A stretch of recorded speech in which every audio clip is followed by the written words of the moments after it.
everybody, and welcome back to Talk Wordy, my hub for all of the words that I read, write, or otherwise want to yap about. Today, I have a very special guest on the podcast. She's the author of several fantasy books, including Never the Roses, Love, Lies, and Ley Lines, and her upcoming release, Among the Thorns, which will be available on July 14th. Please welcome Jeffe Kennedy, writing as Jennifer K. Lambert. Well, hello. Thank you for having me here. I'm so excited to have you on. I am like a recent fan of like the romantasy genre, and so Never the Roses actually was one of the books to like bring me in more to the genre. I love that. I also love that I get to go home and be like, yeah, you guys, I got to interview her because Totally my friends met her. in book club, are going to be like, are you serious? That's great. I love it. Yeah, so very happy to have you on. Something I like to do normally with my guests when we have more time is we get into what we're reading or watching or listening to. But for the sake of time, since we're on a little bit more of a constricted schedule, I want to know, is there anything that like you're currently hyper fixating on in the pop culture world? Any like TV, movie, books that you're consuming that we just have to talk about first thing? Okay, well, I could do two things. We'll keep it short. Sure. I'm a total Swiftie.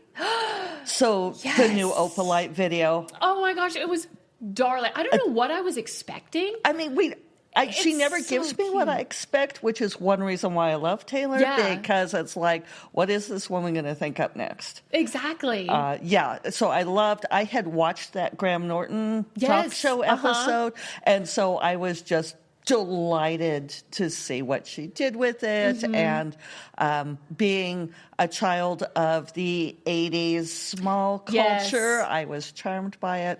And I saw somebody quip online, and I always wish I could remember who to credit things to, but they said the most unrealistic part of that video was that she dropped her warm, soft pretzel, because nobody would do that. Even in a moment of total shock and horror, you never drop your pretzel. As a soft pretzel connoisseur, I do concur with that statement. You hang on to that. Yeah, oh, absolutely. Yeah. My other thing that I'm like obsessed with, and I don't watch tons of TV, but I am watching Starfleet Academy. I haven't heard of that. Well, so it's like the next, series that they're doing in this, Starfleet Next Gen, all those things. Holly Hunter is playing the captain and new chancellor of the rebooted Starfleet Academy. Ooh, okay. And she is insanely good. And I don't usually follow things when they drip it, out, but I'm like waiting for the next episode to drop. She's just doing amazing things with the role, and it's really fun, and they're doing all of these tag backs to other series like Deep Space Nine and so forth, and it's it's awesome. I love that. Yeah, it's so good.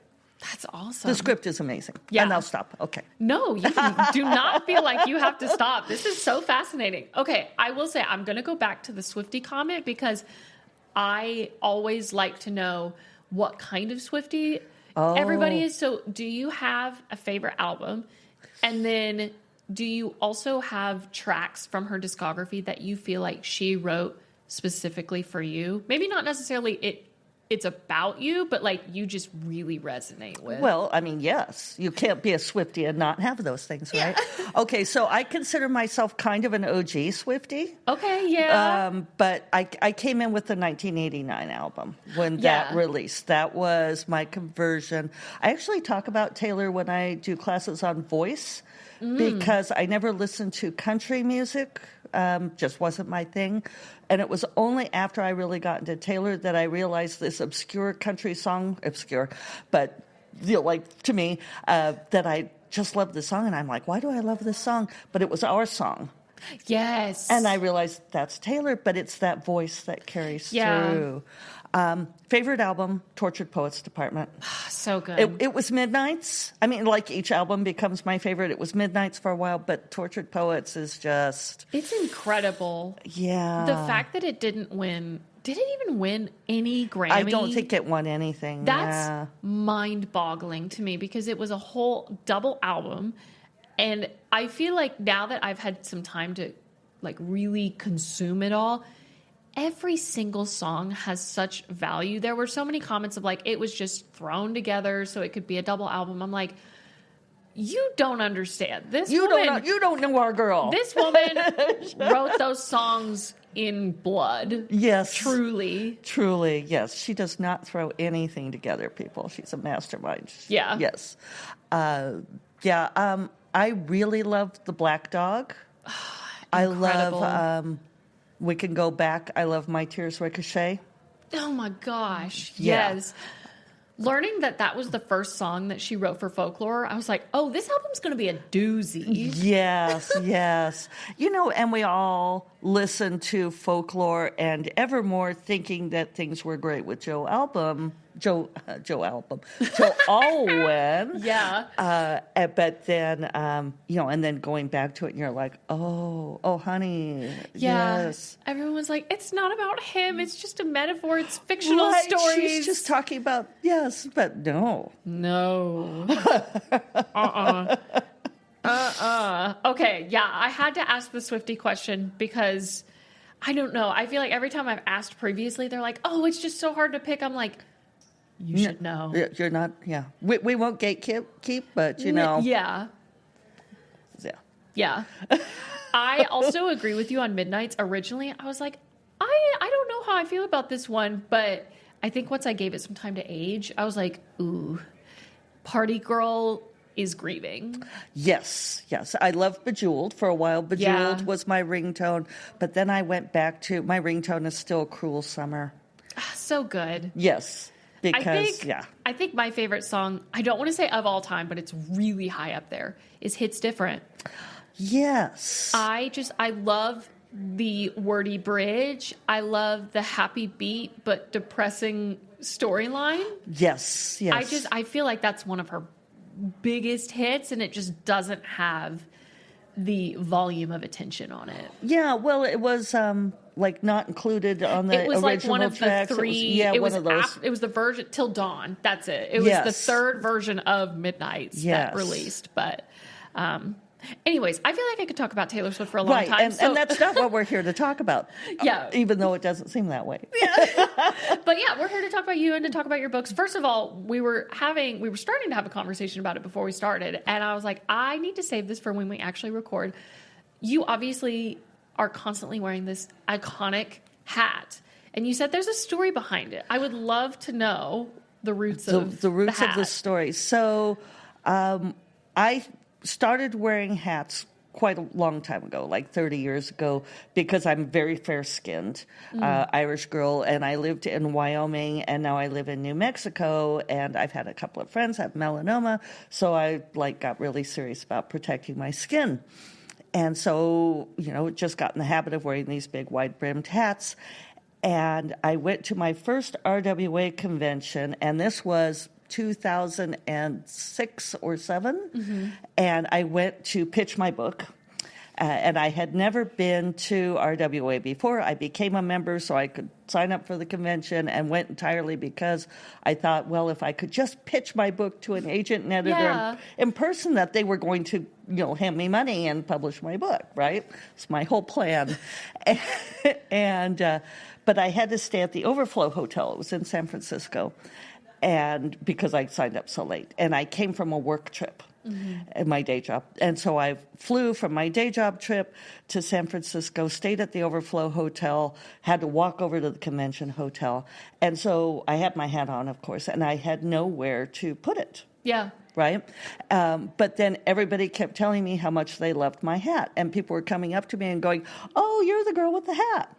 And considering that I'd walked into this, 2,000-3,000 person convention, knowing nobody, all of a sudden I had all of these people knowing who I was because of my hat. Yeah. And so that became my author brand. And so that's one thing when authors talk about, well, what do I do for my brand? How can I, and I've seen a lot of people do different things over the years. Like there was one gal who would always wear a wedding dress. There's some serious cosplay things that you could do with corsets and stuff. And one thing I try to tell people is pick something that is organic to you and that is sustainable.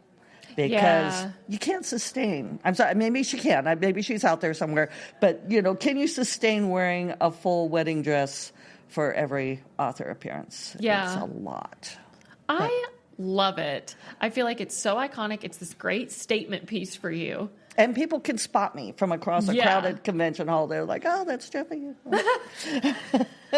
Okay, so a little bit more about your books. Tell us a little bit about Never the Roses for anybody that's unfamiliar with you or your work. Am I allowed to curse? Absolutely. Okay. Go for it. So I have the clean version and the... my short pitch for this is that it's about a sorceress who is tired of everybody's shit and builds herself a house in the middle of nowhere so that everyone will leave her the fuck alone. Honestly, that sounds exactly what my career path should be. Yes. Truly. It's kind of what we all want. Yeah, and when I tell that to people, they're like, yes, please. Mm-hmm. So yeah, she's a sorceress who has retired, and she lives by herself, and eventually she gets bored. And it's about trauma and healing, and she goes and starts stealing books from the library of her nemesis, as one does, and hijinks ensue from there.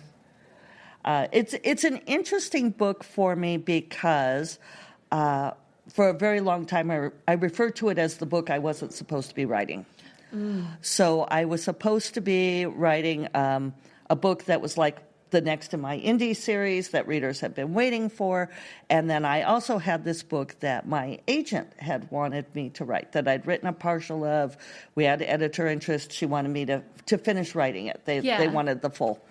And so, but then this book fell on me from out of the sky, which isn't normally how I write at all. I'm normally very disciplined.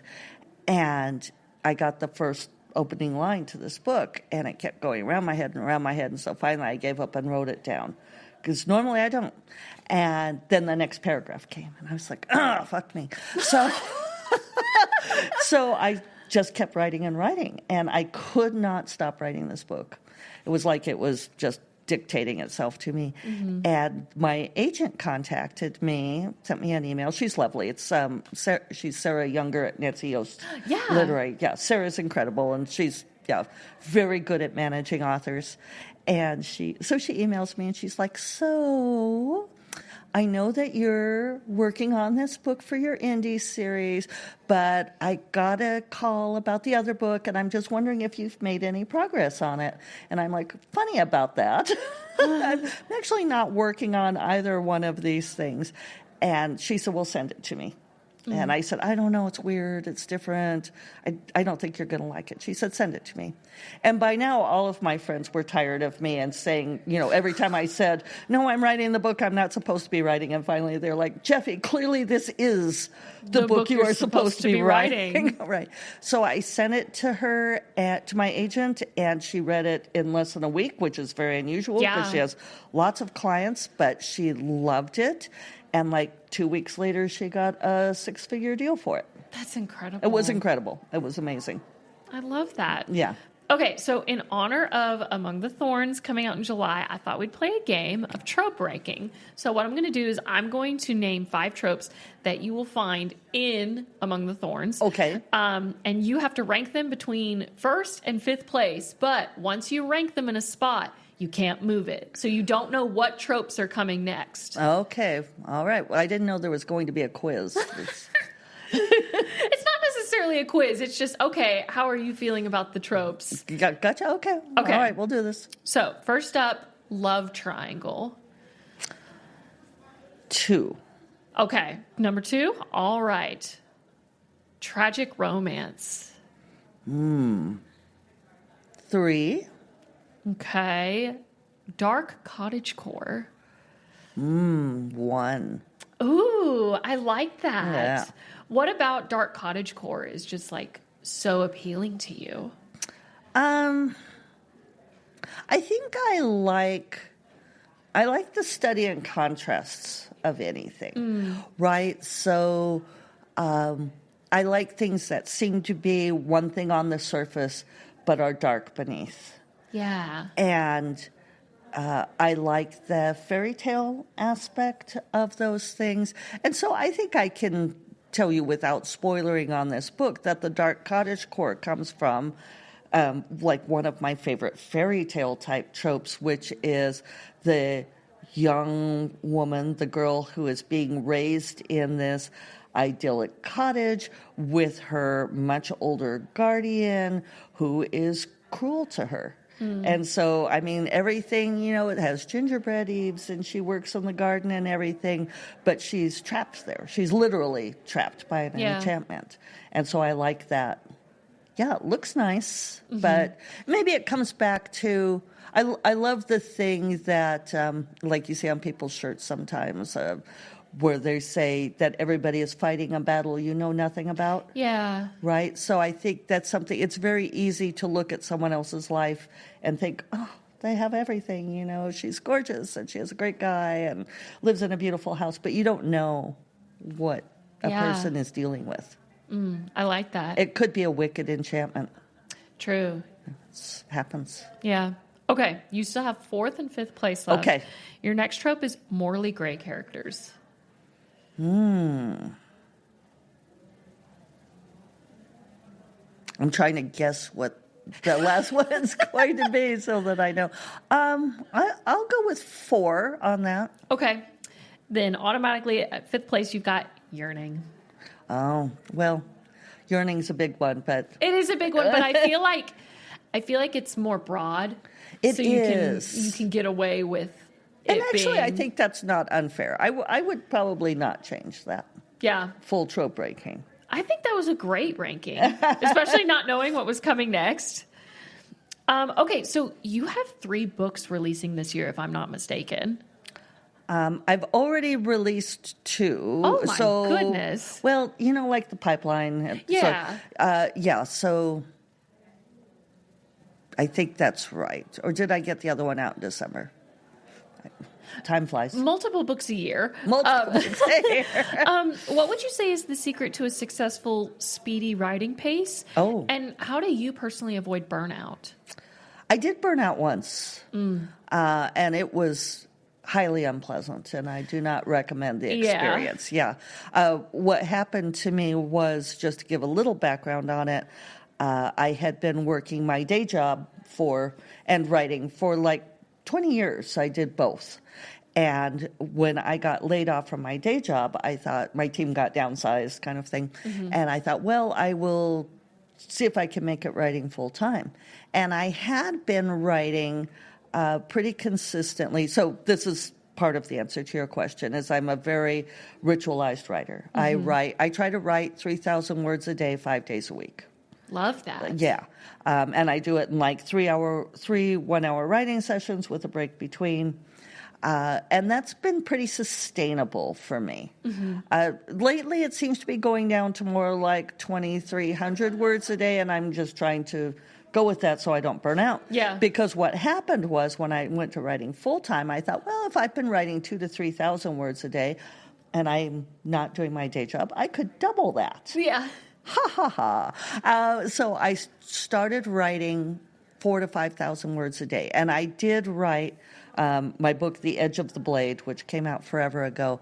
I did write that at that pace. Wow. But then, I crashed and burned. So one recommendation is find what your sustainable pace is and keep yourself to that. That's how I do it. Some people are better at binge writing, but for me, slow and steady, or I know I go faster than slow people. So, moderately fast, jogging and steady. Yeah. That works for me. And like, even if it's going great on a particular day, I still stop at that word count, because it's easier if you stop when you're hot and it's flowing well than to, because it's tempting to keep going. Yeah. But then, you can pick it up the next day and it picks up more easily. The other thing, I was on a panel on burnout once, and I learned so much from the other people, which is like the ideal kind of panel. Yeah. And the one thing that we kind of all learned was the thing to do is non-monetized creativity. Because what happens is you start writing usually because you love it. Hopefully, if you don't love it, don't do it, because it's not worth it. But you start writing because you love it. It's fun. It's creative. And then when you start making a living from it, or at least depending on that money, the monetization creates pressure. You have to create on a schedule on demand. You have to satisfy an audience. You're not supposed to write books that you're not supposed to be writing. But well, we've seen how that goes. We'll see how that goes, yes. Clearly an outlier there. But then having something else that you do. I met a poet laureate once who, that was his livelihood, but he also painted. And he had a hard and fast rule that he never sold his paintings. Yeah. He only gave them away to people. And I think that's a thing. It's like having that outlet. Yeah, that's really special. Okay, so at the time that we're recording this, we're at Lovelit. But by the time this releases, it'll be probably a little further into the future, closer to your release date. Tell our listeners who are watching this episode from the future where they can find you, your books, if you're going to any upcoming events, all that good stuff. I'll be at Tucson Festival of Books in March. Ooh. I'll be at a Polycon in April. So fun. Yeah, and I'm going to be at a local deal in June in Albuquerque at Books on the Bosque, which is a great bookstore if you're in that area. And then that same bookstore, Books on the Bosque, is going to host the launch event for Among the Thorns on July 14th. And then I believe they're still organizing, but we're going to go on book tour. Oh, that's awesome. So far I've heard I'm going to be at Tattered Cover in Denver, and probably Steamy Lit in Miami. And then I even have an Iowa City deal October 9th and 10th. They're doing a new book festival kind of thing. Hopefully it's okay if I said that. Because I think it's not set in stone, but those are all the ones that come to the top of my head. Awesome. Incredible. Okay, there you have it. Thank you so much for tuning in to Talk Wordy. And again, my thanks to Jeffe Kennedy for coming on the show today. Thank you for having me here. It's been super fun. Absolutely. It's always a blast. And I love getting to connect with other Swiftie authors, too. Absolutely. Yes. We need a special club. Yes. No kidding. Don't forget to follow the podcast on Instagram at TalkWordyPod. And I will see you in the next one. Bye, you guys.